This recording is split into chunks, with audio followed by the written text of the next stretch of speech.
Salut, c'est Thomas Rozek.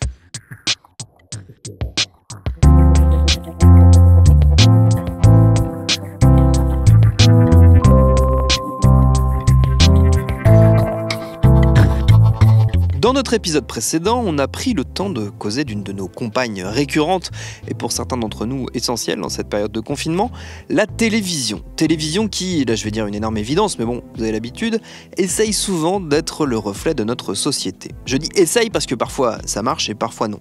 C'est pas la première fois d'ailleurs qu'on en parle dans ce podcast, on s'est déjà intéressé au pouvoir de représentation du petit écran, notamment en causant des cas particuliers de certaines séries comme Plus belle la vie ou comme Scam. Cette série transmédia destinée aux ados et aux jeunes adultes, saison après saison, bouscule les lignes des modèles traditionnels. Ça a par exemple été le cas lors de sa 5e saison qui a été diffusée au tout début de cette année 2020 et où est abordée de façon très réaliste, loin des clichés habituels, la question de la surdité. Nous, ça nous a donné envie de nous pencher sur le cas très particulier de celles et ceux qui sont à la jonction du monde des sourds et de celui des entendants, les interprètes en langue des signes française, qu'on appelle aussi la LSF, interprètes à qui on avait plein de questions à poser et qui sont donc au cœur de notre épisode du jour. Bienvenue dans Programme B. L'objectif de notre association est de développer la communauté sourde.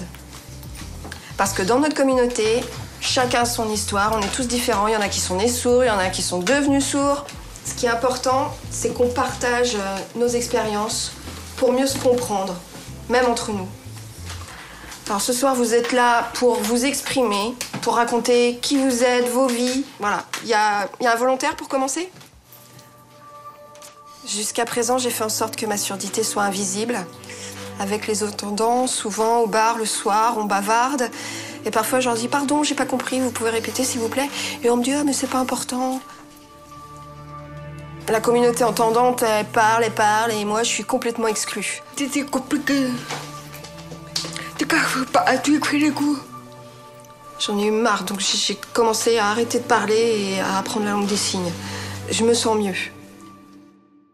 Et elles sont donc deux interprètes diplômées à avoir gentiment accepté de répondre à nos interrogations. La première d'entre elles, c'est Laurie Hazan. Elle est diplômée de Paris 8 et je lui ai demandé, histoire de tout de suite poser les bases, c'est quoi la LSF ? Alors, la langue des signes française, c'est un moyen de communication pour les personnes sourdes signantes, parce qu'il y a des personnes sourdes qui utilisent d'autres stratégies de communication. Donc, c'est une langue visio-gestuelle. C'est pas une langue qui est calquée sur le français, c'est une langue propre, qui fait appel à des images, qui a sa culture propre. Il faut savoir que l'interprète LSF français est amené à traduire dans 4 situations. Donc, un format conférence, donc tu vois bien ce que ça peut donner. C'est souvent là que les entendants découvrent les interprètes en langue des signes, c'est quand c'est à côté d'un politique ou à une conférence. Ensuite, en format liaison. La liaison, c'est quand tu es dans un milieu, par exemple un milieu médical. C'est quand il y a une personne entendante et une personne sourde qui doivent communiquer, par exemple un rendez-vous psy ou un entretien individuel dans une entreprise. Ensuite, tu peux interpréter en situation de réunion, c'est-à-dire que c'est une réunion d'équipe pédagogique, par exemple, et il y a un professeur sourd qui est intégré à cette réunion. Donc, le professeur sourd, il doit communiquer avec le reste de l'équipe, et inversement, on n'est pas là. Enfin, l'interprète, faut pas. Il y a des gens qui peuvent croire que c'est un peu le côté sauveur de l'univers, je viens pour que tout se passe bien pour la personne sourde. Ben non, on est aussi là pour les personnes entendantes quand c'est la personne sourde qui veut s'exprimer. Et enfin, ça c'est un peu nouveau, entre guillemets, l'interprète en visio. Je crois que c'est depuis 2015. Les personnes sourdes ont accès au téléphone via une taxe auprès des opérateurs mobiles. L'État a fait un appel d'offres et a demandé à plusieurs prestataires de proposer une solution de plateforme avec des interprètes. C'est-à-dire que tu as des interprètes qui sont dans des box, qui ont devant chaque personne, il y a un ordinateur avec une webcam. La personne sourde a une petite appli. Donc, l'entreprise qui a remporté le marché s'appelle Roger Voice. Donc, les interprètes de chez Roger Voice sont devant leur ordinateur. Sur son téléphone, l'usager sourd a une application Roger Voice. Et puis, il clique « J'ai un coup de fil à passer ».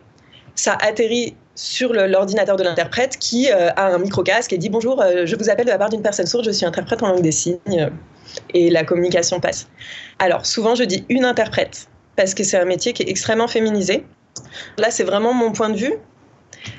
Je pense que c'est un peu, contrairement aux interprètes en langue vocale, c'est un peu relié au social, interprète en langue des signes. On se dit, oh, les pauvres petits sourds qui ne peuvent pas entendre, enfin, je ne sais pas trop. Le fait que ce soit un métier féminisé, ça amène il y a une intersection de choses qui arrivent sur le métier d'interprète.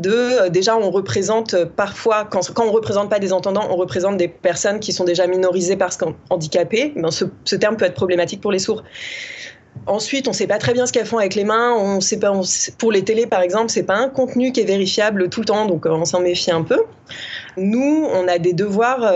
Un interprète diplômé s'engage, a été formé à respecter une confidentialité professionnelle, une déonto qui implique aussi de ne pas rajouter de contenu dans les propos, à pas donner son avis. C'est ça, à rester fidèle, une impartialité, une fidélité dans le propos. Ça arrive à des interprètes, donc on est femmes 90% facile, ça nous arrive d'être dans des milieux de mecs et c'est marrant de faire dire des blagues misogynes dans la bouche de la fille qui est là juste pour dire tout ce qu'on dit. Du coup, c'est assez intéressant, je trouve, d'être entre les deux mondes aussi, ça nous invite à être témoins de certaines discriminations. Je pense qu'il y a un lien, on peut facilement devenir militant. On peut facilement devenir militante en étant interprète parce que finalement on est témoin de situations de communication où il y a toujours un dominant, un dominé, et ça va souvent dans le même sens quand la personne en entreprise par exemple n'a pas accès à la communication globale de la boîte et puis un jour il y a l'interprète et il faut qu'elle rattrape. On est souvent témoin de quelque chose, d'un truc social qui fait que ça te donne envie de lutter avec. Justement, je me posais la question de savoir s'il y avait tu y as un petit peu répondu déjà, s'il y avait une pression dans le fait de devoir être la jonction justement entre deux mondes qui, pour le coup, ne communiquent vraiment pas du tout parce que les entendants et les sourds profonds n'ont quasi aucun moyen de communication et de vivent vraiment en parallèle. Et c'est vous qui faites le lien. Est-ce que justement c'est une pression importante ? Bien sûr, alors déjà il y a la pression de faire passer un message. Nous, on est là pour transmettre un message le plus fidèlement possible. Donc en tout cas, moi, je pense que tout le monde a cette pression de transmettre ce qui a été dit, ne serait-ce que de bien le comprendre en recevant le message. Des fois, ça arrive, il y a des gens, voire des politiques souvent, qui parlent et pendant qu'on est en train d'écouter, on essaye de chercher le contenu à transmettre. Donc il y a cette pression-là. Il y a aussi une pression des fois, il y a des situations de communication entre deux personnes qui entendent, qui se passent mal. Il y a des situations de malentendu, même quand on parle la même langue. Donc, des fois, il y a des situations de malentendu entre un sourd et un entendant. Et alors, à titre personnel, j'ai toujours la pression de me dire « Oh là là, ils se comprennent pas, mais ils vont croire que c'est de la faute de mon interprétation. » Ça arrive aussi que, je sais pas, je prends un exemple, le médecin dit quelque chose qui est difficilement compréhensible, on le traduit. Nous, les interprètes, on est là pour traduire avec la forme qui est donnée, c'est-à-dire qu'on n'est pas là pour simplifier le message. Si la personne sourde ne comprend pas et dit « je ne comprends pas », la personne entendante simplifie. Ça arrive des fois que la personne dise quelque chose de difficilement compréhensible et la personne sourde en face, ou l'inverse, dise « mais attendez, non mais l'interprète là, ça va pas, je comprends pas ». Et ça, c'est quand même une pression aussi, de se dire Et puis, j'imagine qu'il y a des situations où, par une stratégie d'interprétation, on biaise un peu la chose. Et oui, il y a toujours cette pression d'être l'outil par lequel la communication passe. Je pense qu'il y a une évolution dans la visibilité. Il y a aussi une ouverture d'esprit. Alors là, je suis pas la spécialiste de l'histoire, mais bon, depuis qu'il y a des sourds, ils communiquent avec des gestes. Pas forcément une langue structurée, tout ça, mais avec des gestes. Donc, de tout temps, il y a eu la langue des signes. Et dans les instituts pour jeunes sourds, ça communiquait en langue des signes. Après, il n'y avait pas Internet, tout ça, donc c'était pas une belle langue harmonisée sur toute la France. Des fois, il y avait une famille qui avait sa langue à elle, quoi.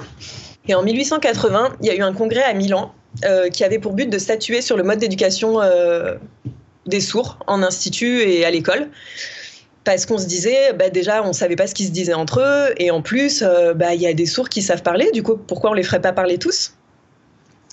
Et donc, en 1880, au congrès de Milan, dans des circonstances, je te laisserai regarder la page Wikipédia, a été décidé que, c'est fini la langue des signes. Donc, il y a des pays la plupart des pays ont dit « Ok, on va faire parler les sourds ». Gros exemple, les États-Unis ont dit non, nous on reste avec la langue des signes. Du coup, tous les sachants sont partis aux États-Unis.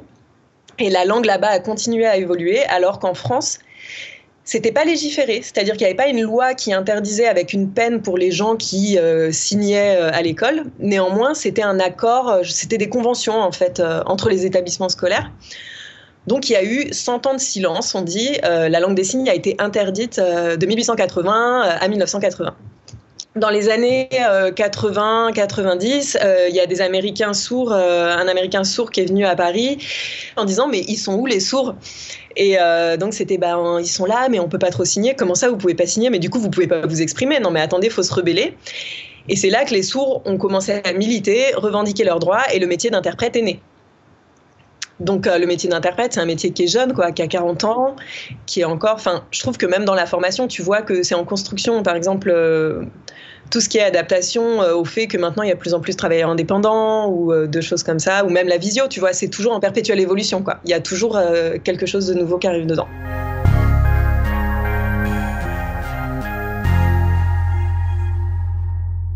Ça change tout le temps et forcément, avec la situation inédite qu'est ce confinement, ça change beaucoup en ce moment. Avec les prises de parole récurrentes du gouvernement, on voit beaucoup les interprètes en langue des signes à la télévision, ce qui entraîne pas mal de moqueries sur les réseaux sociaux ou dans des émissions de divertissement où on aime bien se foutre un peu des gestes et des mimiques des interprètes. Sauf que la situation prête quand même assez peu à rire, à tel point que la FNSF, la Fédération nationale des sourds de France, a signé il y a peu un communiqué assez ferme sur la nécessité de respecter les interprètes qui sont essentiels en ce moment. J'en ai discuté avec une autre interprète diplômée, notre deuxième invitée donc, qui s'appelle Ève Caristan. En fait, si tu préfères, là, en ce moment, les interprètes en langue des signes, et même avant le confinement, le seul endroit où on était assez visible, quand moi je dis « Bonjour, je suis interprète en langue des signes », les gens me demandent « Ah oui, la dame dans le petit carré à la télé ». Donc c'est le seul endroit où les gens ont déjà vu en fait, de la langue des signes. Et aujourd'hui, alors que, comme je te disais, il n'y a pas d'accès à l'information, et donc les personnes sourdes sont vraiment isolées, si en plus le peu de choses qu'on arrive à rendre accessibles derrière c'est tourné en dérision par une méconnaissance de la langue, en fait la langue des signes, quand on se moque de la langue des signes en imitant des gestes, souvent en plus avec une connotation sexuelle, c'est comme si tu te moquais d'un accent d'une autre langue, en fait c'est vraiment un équivalent. Et du coup aujourd'hui, alors que les interprètes sont dans une obligation de mobilisation parce que on peut pas laisser toute une communauté de langue sans information, surtout avec une situation de crise sanitaire. Aujourd'hui, on n'aurait pas idée d'aller se moquer des personnes qui sont soignantes ou des personnes qui actuellement travaillent et font un travail l'information c'est vital en fait.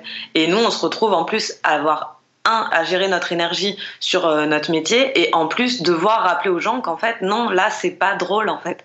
Et du coup on perd une grande énergie et il y a un collectif qui s'appelle Les Mains Paillettes qui a du coup fait pas mal de vidéos sur ce qu'on appelle l'audisme. Et l'audisme, en fait, c'est une oppression de la norme entendante, puisque en fait, c'est une norme auprès de la communauté sourde. Et du coup, ça passe par ces moqueries, ça passe par une méconnaissance totale de la communauté sourde. Et en fait, on comprend pas, mais c'est violent, en fait, parce que les personnes sourdes, aujourd'hui, t'as un centre de relais téléphonique qui donne accès au téléphone aux personnes sourdes. Donc, en fait, t'as des interprètes qui sont en visio et qui passent les appels pour les personnes sourdes. Et en fait, sur le numéro info coronavirus, c'est incroyable les questions que tu peux avoir. Tu peux avoir des questions, est-ce que je peux respirer l'air de l'extérieur ? Est-ce que je peux sortir de mon domicile ? Est-ce que... t'es à ce stade de désinformation et c'est pas que les personnes sourdes sont moins intelligentes, c'est juste qu'elles n'ont pas accès à l'information. Donc en fait, elles ne peuvent faire que des suppositions, que des hypothèses. Et dans cette situation-là, franchement, c'est pas acceptable en fait aujourd'hui. Oui, il y a une forme de double peine qui s'installe et c'est vrai nous, on en a pris la mesure uniquement en préparant et en fabriquant cet épisode, c'est-à-dire que on a beaucoup parlé de la difficulté, de l'isolement qu'on ressentait toutes et tous, mais il y a une couche supplémentaire, j'ai envie de dire, d'isolement qui se rajoute dès lors qu'on est sourd ou malentendant dans cette histoire où justement on est à distance les uns des autres et qu'on est un peu coupé des canaux de communication physiques et qu'on ne repose que sur du numérique auquel forcément on a moins d'accès pour tout ce qui est audio et audible dès lors qu'on est sourd ou malentendant.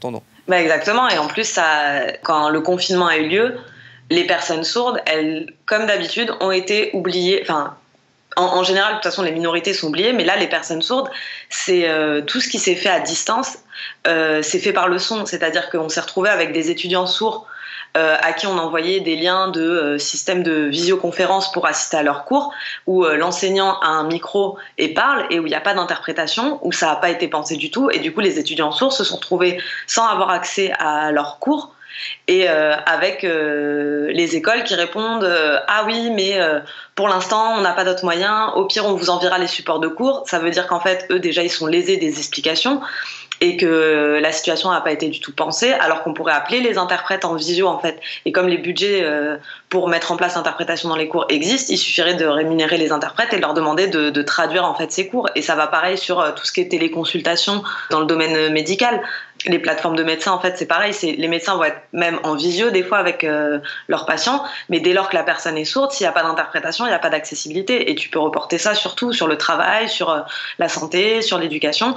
Et donc les personnes sourdes, en fait, tellement invisibilisées que ça n'a même pas été pensé, imaginé, quoi que ce soit. Et c'est pas réglé aujourd'hui. Et on en est à 3 semaines de confinement. Est-ce qu'il y a une difficulté, on en a parlé un peu avec Laurie, ça aussi, est-ce qu'il y a une difficulté dans le rôle de l'interprète, dans le sens où il y a une pression qui est celle d'être le porte-parole d'une communauté qui, de fait, a très peu accès à la parole et doit reposer sur d'autres qui sont entendants et qui peuvent communiquer à sa place?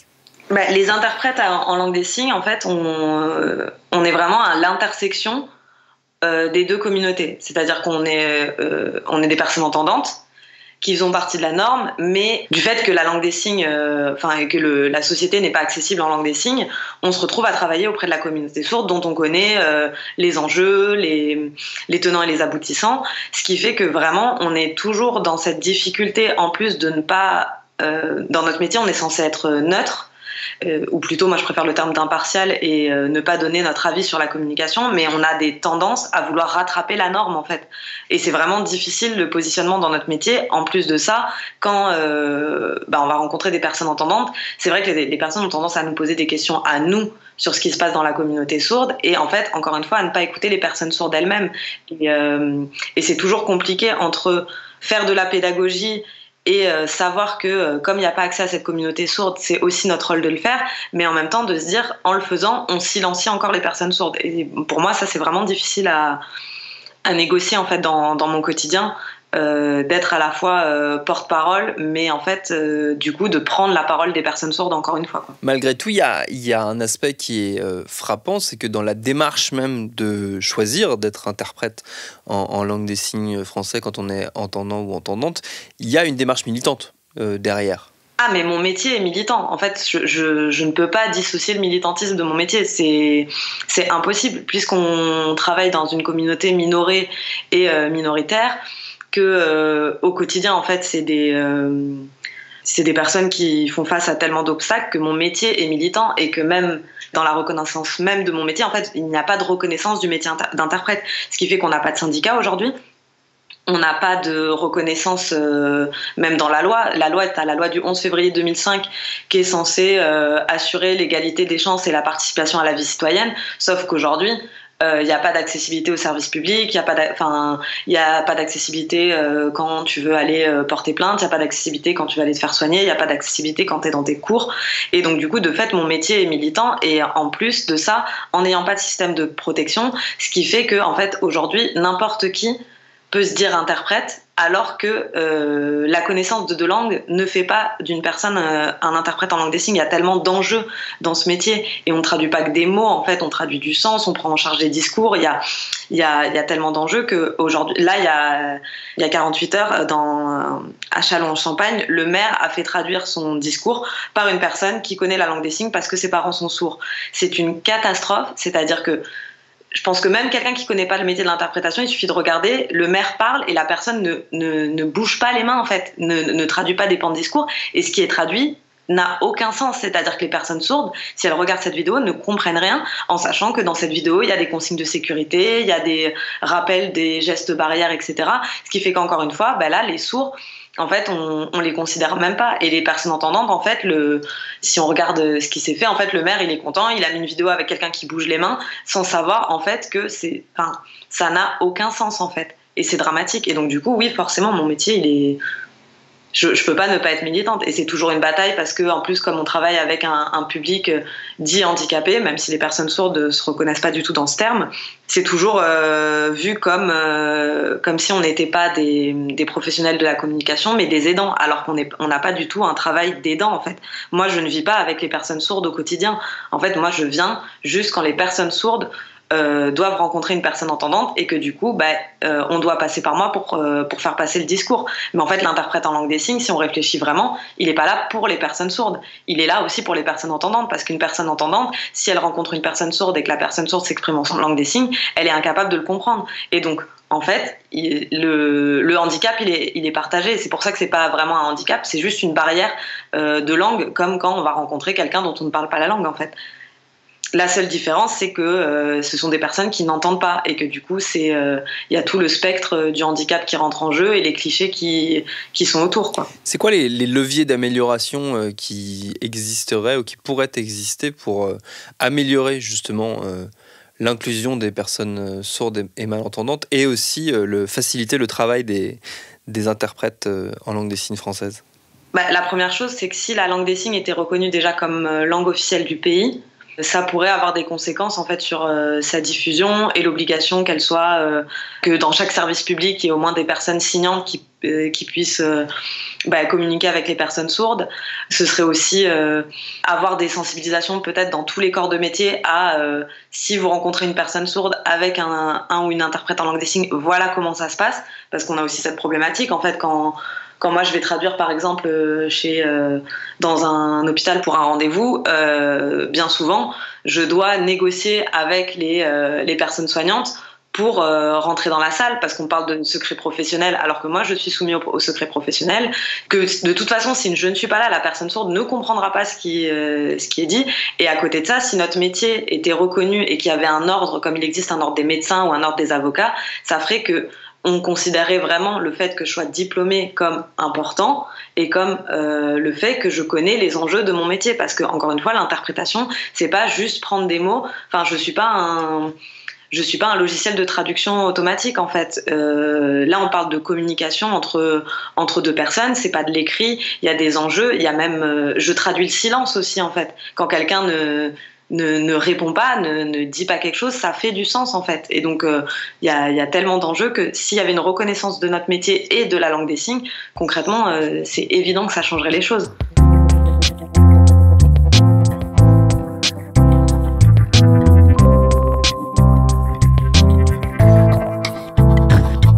Alors est-ce que cette reconnaissance sera l'un des acquis issus de la crise actuelle, ou alors est-ce que là aussi la communauté sourde se retrouvera tout en bas de la liste des priorités? On n'en est évidemment pas encore là, mais ce sera l'occasion de refaire un point à la sortie du confinement. Merci à Laurie Hazan et à F. Caristan pour leurs réponses. Programme B, vous le savez, c'est un podcast de Binge Audio que vous retrouvez tous les soirs du lundi au vendredi aux alentours de 18h, avec ou sans confinement. On est là, on ne bouge pas, grâce notamment à Lorraine Bess qui prépare ces épisodes, à Mathieu Thévenon qui les réalise et à toute l'équipe de Binge Audio qui participe à distance à leur construction. Pour nous retrouver, abonnez-vous sur votre appli ou votre plateforme préférée de podcast. Venez nous parler sur Facebook, sur Twitter ou sur Instagram. Continuez à bien vous laver les mains, à respecter les gestes barrières, à rester chez vous si vous le pouvez. Et à mardi pour un nouvel épisode. Lundi c'est Pâques.